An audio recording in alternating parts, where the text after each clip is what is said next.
હવે વાત કરીશું વધતી જતી અનેક પ્રકારની ગેરપ્રવૃત્તિઓને ગેર કૌભાંડો જે સામે આવ્યા છે ત્યારે વધુ એક કૌભાંડ કારનું કૌભાંડ।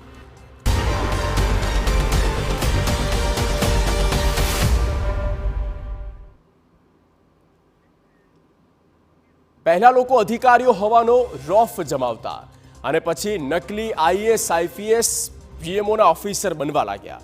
જો કે આવા મોટા પદનો ખોટો રોફ જમાવવાનો અઘરો હોય એટલે એક નવું કારસ્થાન અપનાવ્યું કે રાજકીય પાર્ટીના કાર્યકર બનીને લોકોને છેતરવાનું, અને તે પણ કયો પક્ષ જેની દેશમાં સત્તા છે, જ્યાં ભાજપના કાર્યકરના પુત્રે એટલું મોટું કૌભાંડ આચર્યું કે હવે વિપક્ષને ચાપખા મારવાનો ભરપૂર મોકો મળી ગયો છે।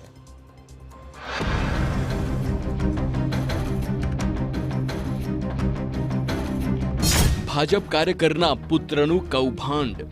ભાજપના નામે રાખી 75 કાર ભાડે, કાર પર કરી નાખ્યો કબજો, છતું થયું ભાજપના નામે કાર કૌભાંડ। ધ્યાનથી જુઓ આ ચહેરાને, નામ છે તેનું પ્રિન્સ, પરંતુ કારસ્તાન તેના કૌભાંડીઓવાળા। જી હા, આ છે પ્રિન્સ મિસ્ત્રી, જે ભાજપના બક્ષીપંચ યુવા મોરચાના પ્રમુખનો પુત્ર છે। હવે જુઓ તેનું કૌભાંડ। આ જેટલી પણ કાર તમને દેખાઈ રહી છે તે કાર આ પ્રિન્સ મિસ્ત્રીએ ભાજપના નામે કૌભાંડ કરીને પડાવી લીધી। ભાજપનું નામ હતું એટલે લોકો ધીરજ રાખીને બેઠા, પરંતુ આખરે પાપનો ઘડો છલકાયો અને કાર કૌભાંડનો ભાંડો ફૂટી ગયો। અંદાજે 75 જેટલા વાહન માલિકો પાસેથી મેળવેલા, અને એ વાહનોને એણે ગીરવે મૂકી અને એ પૈસા પોતાની પાસે રાખી લીધેલા। જ્યારે વાહન માલિકોએ ભાડાની માગણી કરી ત્યારે એણે શરૂઆતમાં એની જે પરિસ્થિતિ, જે પ્રાથમિક તપાસમાં જે માહિતી મળી છે એ મુજબ એને પોતાને દેવું થયેલું હતું। એ દેવું ચૂકવવા માટે એણે શરૂઆતમાં 5 વાહનો આ રીતે ગીરવે મૂક્યા। એ પૈસા જે મળ્યા એને ગીરવે મૂક્યાના, એ પૈસાથી એણે થોડું ઘણું દેવું ચૂકવ્યું। પછી જ્યારે આ 5 વાહન માલિકોને ભાડું ચૂકવવાની વાત આવી તો એણે અન્ય બીજા 5, 10, 15 એ રીતે વાહનોની સંખ્યા વધારતો રહ્યો, અને નવા વાહન માલિકો જે બને એમને શરૂઆતના 1-2 માસના ભાડા એ ચૂકવતો રહ્યો। છેલ્લે પરિસ્થિતિ એવી આવી કે ભાડું ચૂકવવા સમર્થ નહોતો અને તમામ ગાડીઓ ગીરવે મુકાઈ ચૂકેલી હતી। પ્રિન્સ મિસ્ત્રીએ લોકસભા ચૂંટણી પહેલા લોકોને છેતર્યા હતા। ચૂંટણીમાં ભાજપને કારની જરૂર છે તેમ કહીને લોકો પાસેથી ભાડા પેટે કાર મેળવી 25,000 રૂપિયા મહિને ભાડું આપવાનું નક્કી કર્યું। કાર માલિકો પાસેથી તેણે 50,000 રૂપિયા ડિપોઝિટ પણ મેળવી, જેથી કોઈ અધવચ્ચે આવીને કાર પરત ન લઈ જાય। ભાજપના નામે લોકોએ વિશ્વાસ રાખ્યો અને 75 કાર પ્રિન્સને ભાડે આપી। લોકસભા ચૂંટણી બાદ પણ કાર પરત નહીં મળતા લોકોએ ફરિયાદ કરી। ભાજપ બક્ષીપંચ યુવા મોરચાના પ્રમુખનો પુત્ર હોય તો સ્વાભાવિક લોકોને ભરોસો હતો, પરંતુ ભાડા આવવાના બંધ થયા। ભાડા પેટે આપેલા ચેક રિટર્ન થયા અને ગલ્લા તલ્લા વધ્યા, એટલે લોકોને શંકા ગઈ। લોકો તેના ઘરે પહોંચ્યા તો ભાજપ બક્ષીપંચ યુવા મોરચાના પ્રમુખે પુત્રના કારસ્તાન પરથી હાથ અદ્ધર કરી નાખ્યા। અવર જવર રહેતી હતી એટલે 2-4 જણાના સંપર્કમાં આવીને એમણે કીધું કે મારા લોકસભાના ઇલેક્શન માટે થઈને અમારા કમલમમાં ગાડીઓનો કોન્ટ્રાક્ટ મળ્યો, જે બહારથી સાહેબોને આવતા, અધિકારીઓ આવતા એમને લાવવા મૂકવા માટે। એટલે એમણે અમારી પાસેથી ગાડીઓ ભાડા પેટે લીધી, તો એમણે અમારી પાસે 50,000 રૂપિયા ડિપોઝિટ પેટે લીધેલા હતા કે જે કોઈ બી વચ્ચેથી ગાડી લઈ લે તો એમના અમે ડિપોઝિટ પરત આપીશું નહીં, અને અમે 35,000 થી 40,000 રૂપિયાના ભાડા પેટે એમને ગાડી આપેલી હતી। 2-4 મહિના એમણે અમને ભાડા આપ્યા, પછી અલ્લા ટલ્લા બતાવવા માંડ્યા। 2-4 મહિનાથી બધા લોકસભાનું ઇલેક્શન પત્યું એટલે અમે ગાડીઓ પરત માગવા માંડ્યા, એટલે કે ઉપરથી પેમેન્ટ મારું આવી નથી એના માટે થઈને આપણને અલ્લા ટલ્લા કરતા નહીં। 13 તારીખના રોજ બપોર પછી એમનો ફોન બંધ આવતા અમે બધા એમના ઘરે ગયા હતા। એમના ફાધરે કીધું કે મારા પ્રિન્સથી કોઈ લેવા દેવા છે નહીં। બાકીના મહિનાનું ભાડું લેવા ગયો તો મને ચેક આપ્યો કે તમારો ચેક બેંકમાં ભરી દો, પાસ થઈ જાય, પણ બેંકમાં ભરે પાસ ના થયો ચેક। પછી ફોન કર્યા, એટલે ફોન કરી લે 5 મિનિટમાં આવું, અડધો કલાકમાં આવું, એમ કરીને વાયદા બતાવો। પછી કે તમારું 2 મહિનાનું 3 મહિનાનું ભાડું અમે કે એક સંગાતે આપી દઈશું। એમ કરતાં 3 મહિના થઈ ગયા, ભાડું આવ્યું ના। પછી અમે તપાસ કરી, એના ઘરે ગયા તો એના ફાધરે એમ કીધું કનુભાઈ મિસ્ત્રીએ કે મારો છોકરો ફ્રોડ કરીને જતો રહે છે।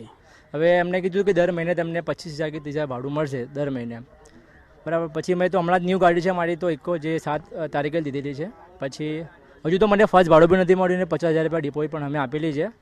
પછી એ બધા અમે સાથે એમના ઘરે પણ ગયા હતા એકવાર. આવી રીતના પણ એમના ઘરે ગયા, તેમના ફાધરે ના પાડી દીધું કે ભાઈ અમારો છોકરો છે નહીં, હવે અમારા કાબૂમાં રહ્યો છે નહીં. એમને પપ્પાએ માધુપુરા સ્ટેશનમાં પછી ફરિયાદ પણ કરી નાખી છે, પેપરમાં પણ આપી નાખ્યું છે. ત્યારબાદ પછી બીજા દિવસે ખબર પડી ગઈ મારું 50,000 રૂપિયા ડિપોઝિટ ભરી હતી અને અત્યાર સુધી ભાગદોડમાં ઘણો બધો ખર્ચો થઈ ગયો. ક્રાઇમ બ્રાન્ચમાં ફરિયાદ થયા બાદ પ્રિન્સ મિસ્ત્રીની ધરપકડ કરી દેવાઈ. તે રાજસ્થાન ભાગી જવાની ફિરાકમાં હતો, પરંતુ પોલીસે તેને દબોચી લીધો. 75 માંથી 35 કાર તો પરત મળી ગઈ અને અન્ય વાહનો પણ ટૂંક સમયમાં મળી જશે તેની ખાતરી અપાઈ. આ કારનું જે પ્રિન્સે કર્યું તે વિગતો વધુ ચોંકાવનારી છે. ભાજપના નામે ભાડે લીધેલી કાર પ્રિન્સે ગીરવે મૂકી હતી. કાર માલિકો પાસેથી કાર લઈને તે ગીરવે મૂકતો. તેને ભાજપ તરફથી કોઈ પણ કોન્ટ્રાક્ટ મળ્યો ન હતો. પોતાને દેવું વધી જતા પ્રિન્સે કાર કૌભાંડ આચર્યું. પ્રિન્સ બેનર હોર્ડિંગ્સનો ધંધો કરે છે, જેમાં તેને દેવું થઈ ગયું હતું. કાર માલિકોને તેણે ઠગીને ભાજપના નામે કારનું કૌભાંડ કર્યું. આ વાહનોમાં અમદાવાદ શહેરમાંથી, મહેસાણા જિલ્લામાંથી, ગાંધીનગર જિલ્લામાંથી એમ તમામ જગ્યાઓથી આ વાહનો અત્યારે રિકવર કરવામાં આવેલા છે. અને જે લોકોને એવી ખબર પડી છે કે આ વાહનો ખરેખર વાહન માલિકોએ ગીરવે નથી મૂક્યા અને એમની ઈચ્છાથી અથવા તો એમની જાણમાં નથી મૂક્યા, એ તમામ લોકોએ, જે લોકોએ ગીરવે વાહન લઈ અને નાણાં ચૂકવ્યા છે, એ તમામ લોકો સામેથી વાહનો અત્યારે જમા કરાવી રહેલા છે. આ કાર કૌભાંડને લઈને રાજનીતિ પણ ખૂબ ગરમાઈ છે. પહેલા કોંગ્રેસના ધારાસભ્ય જિગ્નેશ મેવાણીએ ક્રાઇમ બ્રાન્ચ અને ભાજપ સામે અનેક સવાલો ઉઠાવ્યા. જોકે હવે પ્રિન્સની ધરપકડ બાદ ભાજપે સ્પષ્ટ કર્યું છે કે જવાબદારો સામે ચોક્કસપણે પગલાં લેવાશે. પરંતુ કોંગ્રેસ ભાજપના નામે કરેલી ગેરરીતિને ભાજપની ગેરરીતિ ન ગણાવે. આ બધા જ ગરીબ પરિવારના સામાન્ય નાગરિકોને મહિને 30-35 હજાર ભાડું મળશે તો આવક ઊભી થશે એવી અપેક્ષાએ એમણે ગાડીઓ કમલમમાં બાંધી હતી. એક પણ ગાડી આપતા નથી, હપ્તો આપતા નથી. હવે સૂત્રો પાસેથી મળેલી માહિતી મુજબ આ ગાડીનો દારૂની હેરફેરમાં અને બીજી ઇલીગલ એક્ટિવિટીમાં ઉપયોગ થઈ રહ્યો છે. રામનું નામ લે, વંદે માતરમ બોલે, ભારત માતા કી જય બોલે અને ગુજરાતના હિન્દુઓનું કરી નાખે, એમને ચૂનો લગાડી દે એવો ધંધો આ પ્રકરણમાં જોવા મળ્યો છે. કોઈ કાર્યકર્તા ક્યાંક અમને આવું જણાશે તો ચોક્કસ અમે પગલાં લેવાના છે. કાયદાથી કોઈ પર નથી, પરંતુ પહેલા નંબરના નેતાથી માંડી અને શરૂઆત જ ભ્રષ્ટાચારની ગંગોત્રી ઉપરથી ચાલુ કરવાવાળી કોંગ્રેસના શોભતું નથી. ઠગાઈનો જમાનો છે અને લાગવગ પહોંચ હોદ્દાની દોડ છે. આ કિસ્સો એ લોકો માટે પણ લાલબત્તી સમાન છે જેઓ વિગતો વ્યવસ્થિત તપાસ્યા વિના જ ભરોસો કરી બેસે છે. જો કે આપણી જ આસપાસના હોય, વર્ષોથી જાણીતા હોય અને સત્તાધારી પક્ષ સાથે સંબંધ ધરાવતા હોય, પછી ભરોસો ન કરવાનું પણ કોઈ કારણ રહેતું નથી. આવા તત્વો રાજકીય પક્ષો માટે પણ હાનિકારક છે. હવે તો તપાસ એ દિશામાં પણ થશે કે ભાજપના નામે લેવાયેલી કારનો કેવો ઉપયોગ થતો હતો. ગીરવે મૂકેલી કારમાં કોઈ ગેરકાયદે પ્રવૃત્તિઓ તો નથી થતી ને?